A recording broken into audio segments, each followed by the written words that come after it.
Am I the a-hole for explaining the consequences of his actions to my son? My family lives in Canada. This is important. My kid was being bullied at school.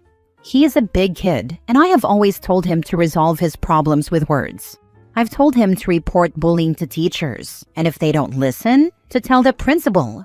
I've also told him to tell me and his mom so we can follow up. My son's after-school program is a taekwondo class, also important. He's been in taekwondo since kindergarten, and he also plays hockey.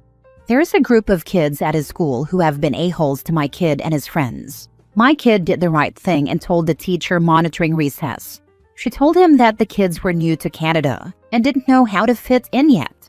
He went to the principal and was told pretty much the same thing. So he told his mom. She wanted to confront the parents and likely would have ended up in custody. She's Irish, like real Irish from Ireland, not Marky Mark Irish. I told her I would take care of it. I made an appointment to talk to the principal and the teacher, along with my son. I went into the meeting with a simple goal, to stop the bullying. The principal and teacher both tried the same excuse on me, that these kids were newcomers and weren't fully aware of how Canada is different from their home country or what they see on American TV. I asked what was being done to stop it. They said they had talked to the boys. I asked if the parents had been brought in and spoken to. He said no. Okay. So I turned to my kid and explained that in Canada, kids under 12 years old cannot be charged with a crime. In fact, they can't even be arrested. Worst case scenario, if anything happened, he might have to do some community service.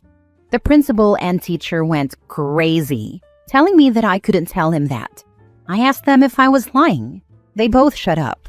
I pointed to them and told my kid to remember that they didn't say I was wrong. I told him to tell me in a week if he was still being bullied. My understanding is that all of the bullies' parents were called in and told to control their children. The bullies were also given library detention instead of recess for a month. I'm satisfied with the result, but the teacher and principal seemed upset. My wife thinks I should have given him the information privately.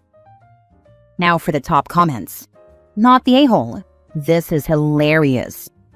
Not the a-hole. Heck, I'd say you tell your kid to be a little too passive against bullies depending on circumstances. I'm American, and I love that this was the fastest end to school bullying. Hopefully anyway. Not the a-hole. It's over. My kid is only 10, but he is the same size as his 13-year-old cousins. They tried messing with him when they were playing hockey. They play nice now. You handled it perfectly. Saying that to your son in front of the teacher and principal was fantastic. If you had told your son in private, I'll just bet that the principal and teacher would not have called in the parents. Your son would have continued to be bullied. Good for you. Or he would have been expelled. I'm a Canadian teacher. We aren't allowed to expel kids. Like, at all, in my district. You played this right. Not the a-hole. I'm also Canadian and I've worked as a consultant in the school system. The school simply did not care to step in and act because they hate having to deal with parents and telling them their kids are a-hole bullies. No, seriously, this is the reason. I've interviewed and had dozens of meetings across multiple schools and teams. This is the chief common factor. You didn't encourage violence. You just simply explained the legal reality of things after the school repeatedly failed to protect your kid. The moment administrators hide behind excuses instead of stopping bullying, parents are allowed to be blunt. The fact that action only happened after that conversation proves the system wasn't working. They are clearly the a-holes, and you definitely escalated the situation to where it needed to be for them to act. When I was growing up, there was a different group in my city as refugees, and their parents were awesome. I'm still friends with some of those guys. But man oh man, the kids from that group were well behaved. Next story. Am I the a-hole for telling my wife to rehome the dog and leaving when she wouldn't? I work from home full-time. I only need to go into our physical office once a month. That day is always the last Friday of the month unless it's a holiday, but you get the idea. My wife, Angela, works part-time retail. It's fine, because we discussed it and agreed that she would be a stay-at-home mom when we had kids. So she contributes what she can to the household and has her own money for whatever extras she wants, besides her share of our budget. In December, my monthly meeting ended up being on a Monday because of how the calendar worked out. I booked myself a hotel for Sunday night and drove into the city. When I got home that evening, my wife had a surprise. She had rescued a puppy, not officially from a registered place or anything. A neighbor had a litter, and she took the last puppy, a coon-hound mix.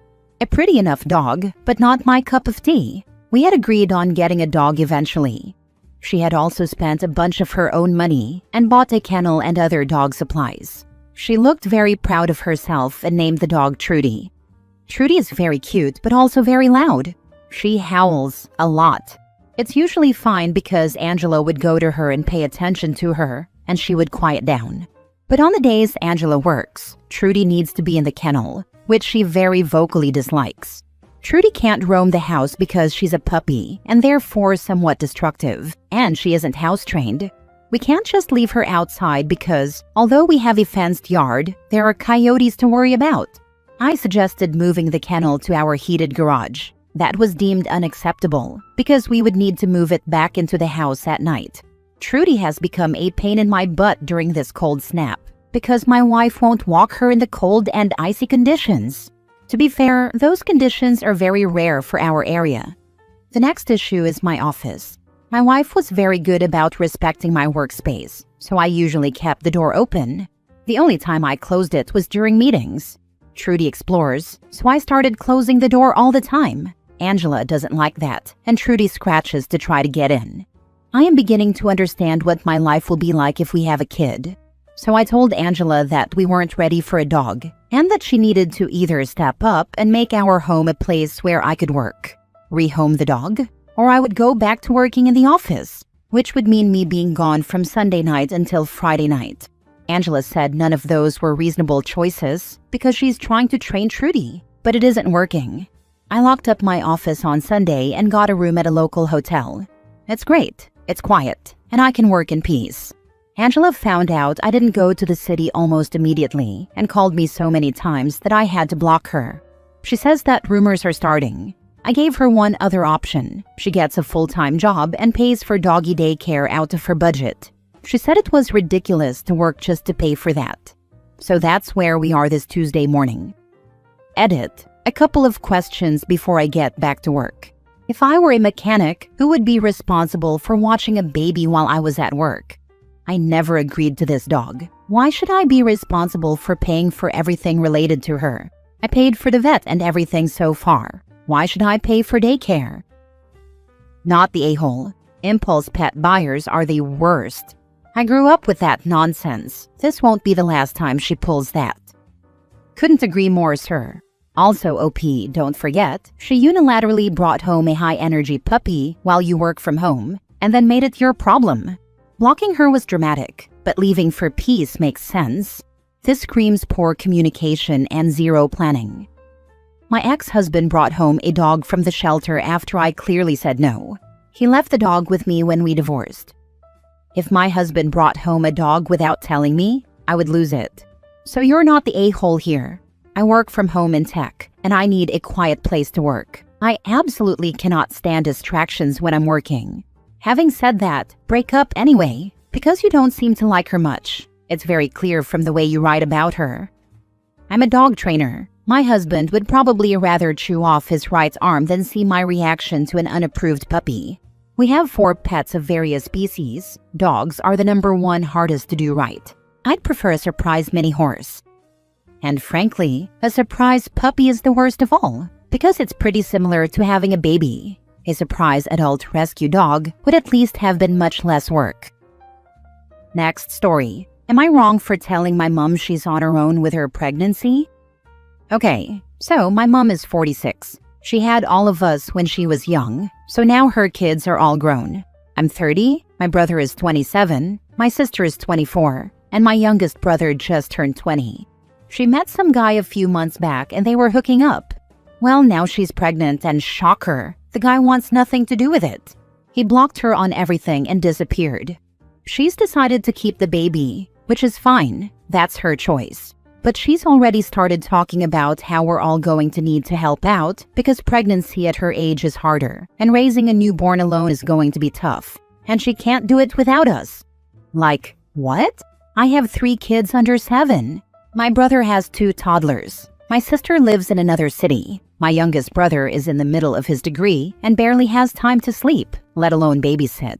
None of us live with her. We all have our own stuff going on. And she's acting like this is going to be some big family project where we all pitch in constantly. I finally just told her straight. I said, "Mom, I love you, but this is your decision. We're not going to abandon you completely, but you need to understand that none of us can be there all the time. We have our own lives and our own responsibilities. If you want this baby, you need to be prepared to handle it mostly on your own." She got really upset and said she's always been there for us, and now when she needs us, we're turning our backs on her. But that's not what's happening. We're just being realistic about what we can actually offer. Am I wrong for being honest with her about this? She's grown and made a grown decision. You being honest now saves everyone the drama later. Exactly this. Better to set expectations now than have everyone resenting each other when reality hits, and nobody can actually help as much as she's expecting. She's almost 50 years of age. She is too old to be acting like this. She's too old to be having another damn baby. She'll be almost 70 before the kid is even out of high school. Exactly. And it's not just about age. It's about energy, resources, and realistic expectations. Raising a kid takes a lot, and acting like it's no big deal at almost 50 with no real plan isn't fair to anyone, especially not the future kid. She decided to have kids. You guys didn't have a choice in that. Her being there was part of her responsibility that came with that choice. She's making that choice again at almost 50. She can't use, "Well, I raised you," to get you guys to do the dirty work of raising her late-life love child. I'm 43 with an 8, 14, and 15-year-old. Your mom's crazy if she thinks everyone is going to put their lives on hold to raise her baby. She's crazier to think of having it. Just my opinion, but God, I don't have a quarter of the energy I had with my older two when they were 8, compared to what I have now with my youngest. Not the a-hole. Last story. Update. Am I the a-hole for announcing my pregnancy at Thanksgiving? Original post. My husband and I recently found out that we're pregnant. We are really excited about the news, but we wanted to wait until the end of my first trimester to make sure everything was going well with the pregnancy. So we decided to announce our pregnancy at Thanksgiving when the whole family was together, so that we could tell everyone at once. I only told 2 people in my family, and I knew they could keep a secret. Besides that, no one else knew. As soon as we made the announcement, one of my sisters broke down crying and was very upset. She wanted to know first and was upset that I didn't tell her, since she always told me about all of her pregnancies first. However, my sister cannot keep a secret. She's a constant gossiper, especially with family. I told her first when I got into graduate school, and she told my parents before I could. She announced my engagement to my mom before I had the chance. So my husband and I decided to keep it a secret, especially until we knew everything was healthy with the baby. I knew that if I told her first, she would tell everyone in the family, and it would really upset me if I found out my whole family knew before I wanted them to. After she realized at the dinner table that I didn't tell her first, she started full-on crying. After that, she went after other people in my family, my parents, and my other siblings. Everyone became agitated and emotional, and it made Thanksgiving upsetting for everyone. Honestly, it made me feel bad during what should have been a happy announcement. So am I the a-hole for not telling her first, even though she always told me about her pregnancies first? Now for the top comments before reading the update. Not the a-hole. You gave her multiple chances to prove she could be trusted with important news. And each time she broke that trust. Trust is earned, not given. She's making this beautiful moment about herself rather than being happy for you and allowing everyone to celebrate. I'm sorry she made you feel guilty for doing what you wanted, which was a wonderful idea. Well said. And let her know why you didn't tell her. Let her know she's broken your trust before and that you didn't want it to happen again, so you played it safe. Not the a-hole. And now you know she's going to ruin every moment, as well as share the news before you want her to. So I guess now she won't hear at family gatherings either, since she can't keep her emotions in check and not make everything about herself. From now on, you will not only have to tell everyone before, now you have to make sure she doesn't get the news in a group setting or at an event. Don't let emotionally immature people hold you hostage. Info. Can you explain more about how she went after other people in my family? They were just overall agitated and crying? I can't figure out what happened at that point. She left shortly after dinner. I thought she had calmed down, but I heard her calling my parents and yelling at them. My parents hurried and shut the door and wouldn't talk to me about it. I know she was texting my other siblings because they would break down in tears, and one of them said my sister was being very rude. Another family member had a conversation with her about the baby announcement and ended up having a full-on panic attack and had to take anxiety medication. No one in my family will tell me exactly what she said to them. I don't know if it's to protect me or something else. Wow. So not only did she turn into a drama queen at the event, she continued to tantrum throughout the night. It sounds like she needs to be on a strict information diet at the very least. Sister needs some intense therapy and/or a new personality. Wow. Not the a-hole. Hopefully, obviously. Now for the update. I wanted to update everyone about what happened after I announced my pregnancy on Thanksgiving and upset my sister. I found out what she had been calling family members about. Apparently, she doesn't like my husband and hasn't for a long time.